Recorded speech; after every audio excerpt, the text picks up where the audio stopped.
সিরাজগঞ্জ কাজীপুর উপজেলার নাটোয়ারপাড়া খাস শরীফের উচ্চ বিদ্যালয় মাঠে শুরু হলো আলহাজ মাওলানা শাহিনুর আলম ফুটবল টুর্নামেন্ট 2025। গতকাল রোববার দুপুর থেকে এই আয়োজনে উৎসব মুখর পরিবেশে ভিড় জমাতে শুরু করেন এলাকার খেলাপ্রেমী দর্শকরা।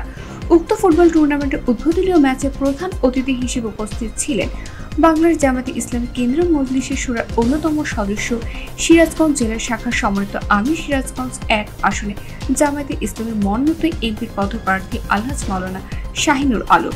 বিশেষ অতিথি হিসেবে উপস্থিত ছিলেন সিরাজগঞ্জ জেলা কর্ম পরিষদ সদস্য মোহাম্মদ হাসান মনসুর মিলন, অধ্যক্ষ কাজীপুর মহিলা কলেজ। আরও উপস্থিত ছিলেন গাজীপুর জেলা জামায়াতে আমির অধ্যাপক জাহিদুল ইসলাম তালুকদার, সেক্রেটারি মোহাম্মদ আরমান হোসেন। উক্ত খেলায় সভাপতিত্ব করেন জনাব মাওলানা রফিকুল ইসলাম। প্রধান অতিথি আলহাজ মাওলানা শাহিনুর আলম বলেন, ফুটবল বাংলাদেশে একটি ঐতিহ্যবাহী খেলা।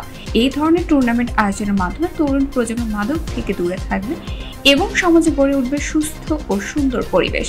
আমি চাই এখান থেকে বের হয়ে আসুক দেশের ভবিষ্যৎ তারকা ফুটবলরা।